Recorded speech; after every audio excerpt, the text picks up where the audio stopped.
From a black cat deja vu to Neo dodging bullets in slow motion. These are 25 hidden secrets in the Matrix you never noticed. Number 25, the name Neo is an anagram. Most people hear the name Neo and think it's just a cool hacker name. But no, it's actually the movie's first hidden clue. Rearrange the letters and you get one, which means that the film tells you who he is long before he ever discovers it himself. On top of that, Neo in Greek means new, and that word perfectly mirrors his entire arc. New identity, new purpose, new reality. Had our eye on you for some time now, Mr. Anderson. The Matrix calls him Thomas Anderson, the obedient worker trapped in a system he doesn't question. Everyone who believes in him calls him Neo, the version of himself he hasn't fully stepped into yet. As the story unfolds, the shift from Thomas to Neo feels like a quiet transformation. The name was the film's earliest hint, hiding in plain sight. Number 24, Trinity's name biblical connection. Trinity's name isn't just cool sounding, it comes straight from the idea of the Holy Trinity, the Father, the Son, and the Holy Spirit. 3 parts that work together, 3 parts that complete each other. And in the movie, Trinity plays that same kind of role. She's the one who pushes Neo forward when he doubts himself. She's the one who brings him back when he's lost, and she's the one who triggers his final awakening. Their connection is more than romantic, it is symbolic. Neo is the one, but he can't become the one until Trinity believes in him. The film keeps dropping small hints about this, especially in the way that she appears right before Neo has major breakthroughs. It's like she completes the last piece of the puzzle every time. Her name quietly tells you what the story needs you to understand. Neo doesn't rise alone. Trinity is part of the power that makes him become who he is. Number 23, Morpheus named after Greek god of dreams. Morpheus' name comes from the Greek god of dreams, and that fits him perfectly. He is the one who wakes Neo up from the fake world that he's been living in. He's the one who shows him the truth hiding underneath all the code. You take the blue pill, the story ends. Even the red pill moment feels like a dream snapping in half. One choice and the illusion collapses. Morpheus guides Neo the same way a dream guide leads someone toward meaning. Slowly, carefully, letting them reach the conclusion all on their own. And every time he speaks, it feels like he's pulling Neo out of another layer of sleep. He doesn't force the truth on him, he lets Neo see it himself. His name tells you exactly what his purpose is. He's the figure who brings Neo out of the dream and into reality.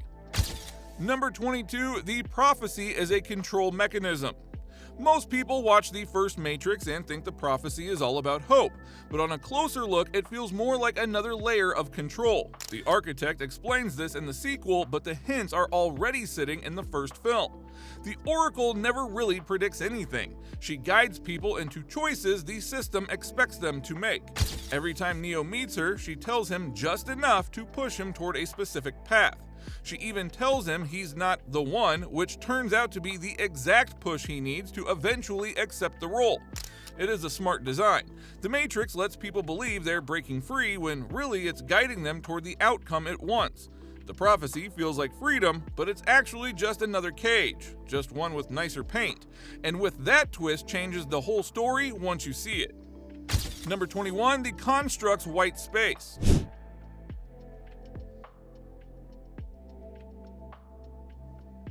This is the construct. The construct looks simple, just an endless white space with nothing in sight. But that empty room actually says a lot about how the Matrix works. It's a blank slate, a place where anything can be created or erased with a command. No walls, no shadows, no distractions. Is it really so hard to believe? It is the purest version of the fake world. The design is inspired by minimalist theater, where the focus isn't the background but the idea being taught. And that is exactly what Morpheus uses it for. Lessons, training, warnings. Every time Neo steps into the construct, he's learning how the rules can bend and break. The emptiness helps you see how fragile the simulation really is. There's nothing holding it together except belief. The space looks calm, but it's actually the first sign that the world Neo knew has no real structure. It can be changed, hacked, or completely rewritten at will. Number 20, Alice in Wonderland references throughout. Now, The Matrix is packed with Alice in Wonderland clues, and they start from the very first scene. Follow the white rabbit. It isn't just a cute line, it's the movie telling you exactly what kind of journey Neo is about to take. Just like Alice, he's about to step out of his normal world and fall straight into something strange, confusing, and dangerous.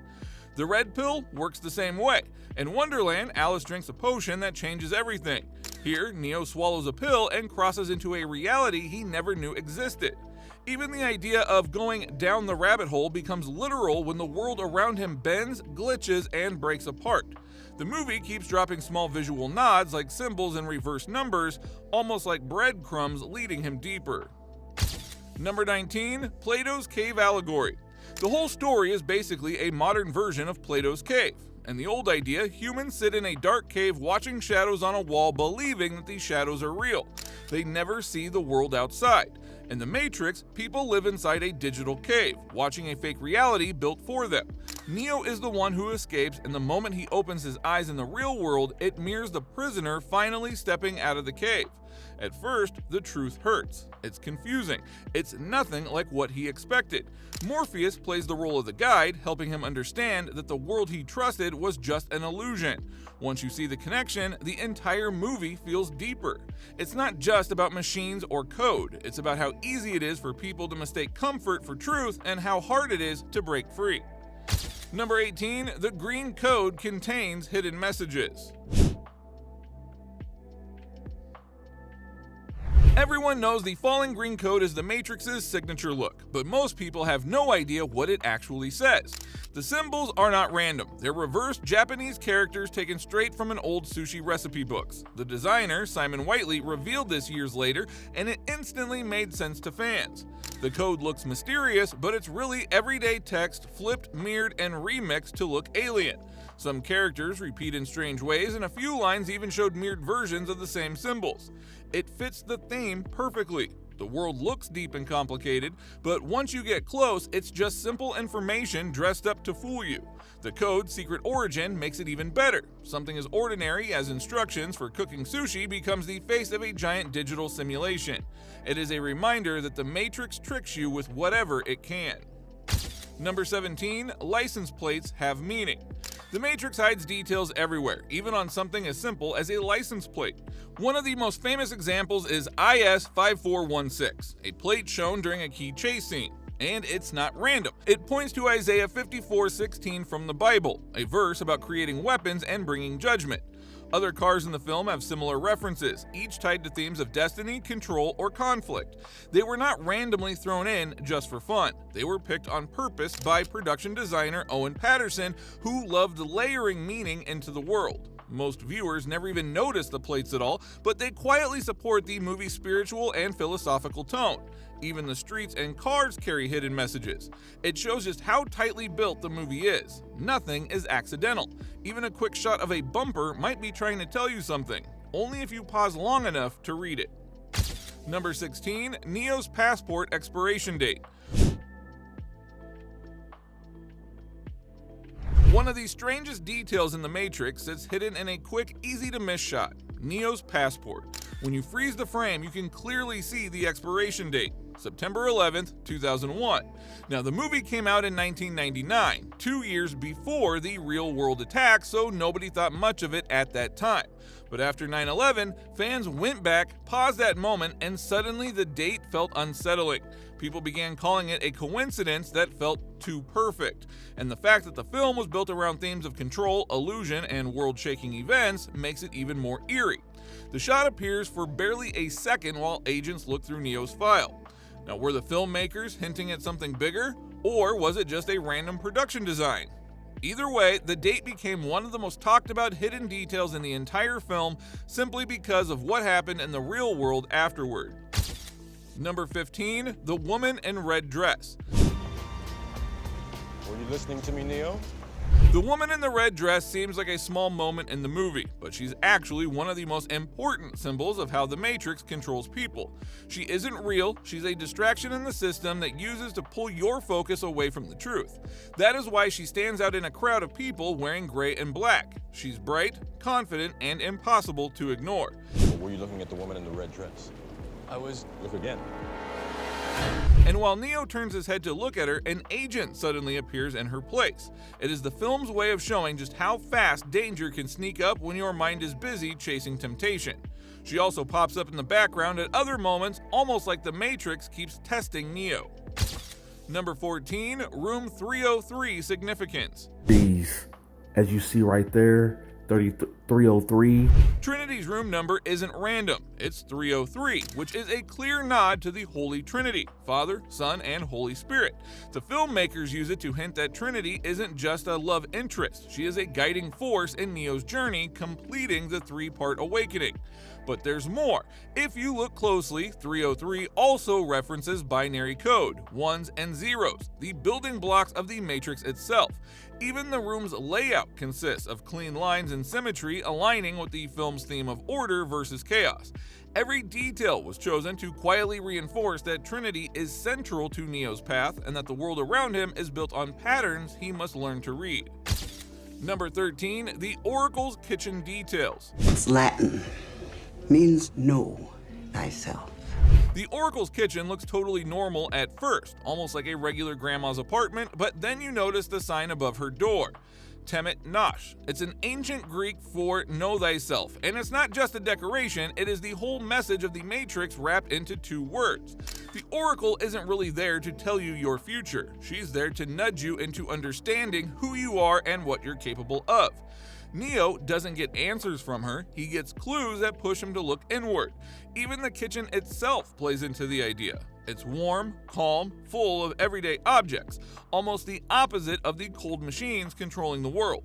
But that contrast is the point. The truth doesn't start with giant revelation. It starts with noticing small things, questioning what you believe, and realizing that your limits might not be real. The Oracle's kitchen quietly teaches that. Number 12, mere writing in the background. Reversed writing appears all throughout the Matrix, and it's one of those details that most viewers notice subconsciously without really even thinking about it. You can spot it in the dojo scene, but it also shows up on shop windows, background signs, and even on certain computer displays.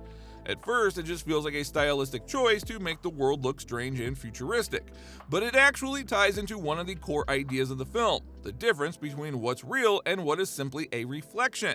The Matrix is a constructed world, a mere image of reality designed to fool the mind. So when you see reverse text, it is a quiet signal that things aren't as they appear. It's like the environment is glitching or showing you the backside of its own illusion. Number 11, Will Smith turned down Neo. Now, it's hard to imagine now, but Will Smith was offered the role of Neo. At the time, the Wachowskis pitched the movie to him, but he passed. He chose to star in Wild Wild West instead, a decision that he later admitted was a mistake. The pitch reportedly didn't grab him, and he didn't fully understand the vision of the Matrix universe. Wachowskis later said that Keanu Reeves was always their top choice for Neo, even before Will Smith was approached. Keanu brought a quiet intensity and a grounded presence that perfectly fit Neo's journey. If Will had accepted, the film might have had a very different tone and style. As it stands, Keanu's casting became iconic, shaping how audiences would forever see Neo, not just as a hero, but as a calm, thoughtful, almost reluctant figure carrying the weight of the world. Number 10, the entire cast trained for 4 months. But your weakness is not your technique. Before filming The Matrix, the cast went through 4 months of intense martial arts training with legendary choreographer Yun Wu Ping. They learned complex kung fu sequences, acrobatics, and weapon handling. The goal was for actors to perform most of their own stunts. By the time that shooting began, fight scenes were almost entirely real. Keanu Reeves went above and beyond training even when he wasn't required. This training brought perfection to every move and resulted in Neo's calm, precise style. This preparation transformed the action sequences into something revolutionary. Every action sequence had been drilled over and over, and is why the fights feel so fast yet so natural. Without this dedication, the movie's signature bullet time and combat would have lacked the seamless, believable energy that made it iconic. Number 9, Carrie Ann Moss injured her ankle. The line was traced, I don't know how. I know. They cut the hard line. Carrie Ann Moss injured her ankle before filming had even started, but she refused to slow down. Instead of stepping back from training, she pushed through the pain and kept working. Her determination became a real-life reflection of Trinity's toughness. Because of her injury, some of the fight scenes had to be carefully adjusted. The Wachowskis and the stunt coordinators used clever camera angles, tighter shots, and specific choreography to hide the moments where her movement was limited. They wanted Trinity to look fast, sharp, and unstoppable, and Moss put in the effort to make that happen even when it hurt. Her injury also showed how physically demanding the entire production was. The Matrix required intense martial arts work, wire stunts, and long training sessions. Despite all of that, Moss powered through, and her commitment helped shape Trinity into one of the most iconic action characters of the era. Number 8, the Wachowskis required the cast to read Simulacra and Simulation. Before filming, the Wachowskis gave the cast a reading list to understand the world they were entering. The centerpiece was Jean Baudrillard's Simulacra and Simulation. It is a dense philosophical work about reality, illusions, and signs. They also asked them to read Out of Control by Kevin Kelly, which explores systems, technology, and evolution, and Evolutionary Psychology by Dylan Evans, focusing on human behavior and decision-making. These books helped the actors grasp the Matrix as more than a sci-fi action movie. Neo, Trinity, and Morpheus were characters navigating a world ruled by control, perception, and code. Understanding these concepts allowed the actors to bring depth to their roles. Even subtle gestures, looks, and choices in the film reflect this philosophy. Watching the movie with this in mind reveals layers of meaning you might miss on a first viewing, showing the Wachowskis' meticulous attention to detail. Number 7, the bullet time effect was revolutionary. One of the most iconic moments in The Matrix is the groundbreaking bullet time sequence. In this scene, Neo bends backward as bullets fly past him and the camera glides around in a perfect 360-degree motion. But behind that few seconds of magic was a massive technical challenge that had never been attempted before. The filmmakers built an entire rig using 120 still cameras and 2 film cameras, all arranged in a precise arc. Every camera had to fire in perfect sync, capturing each micro movement of Neo's body from a different angle. This setup took months of planning, testing, and calibration because even a tiny delay between cameras would ruin the effect. Instead of relying on traditional filming, the team essentially stitched together hundreds of photos to create smooth, fluid motion. This effect was something that felt impossible at the time. This cool effect completely changed cinema. Bullet time became a filmmaking milestone, inspiring countless movies, commercials, and video games. It showed audiences action from angles no human camera operator could ever capture, cementing The Matrix as a visual revolution. Number 6, Neo's glitch experience. Something. The first time Neo notices something is off is in the Black Cat deja vu scene. He sees the same cat pass by twice and suddenly the world flickers. In The Matrix, deja vu is a sign that the code has been changed, an error in the system.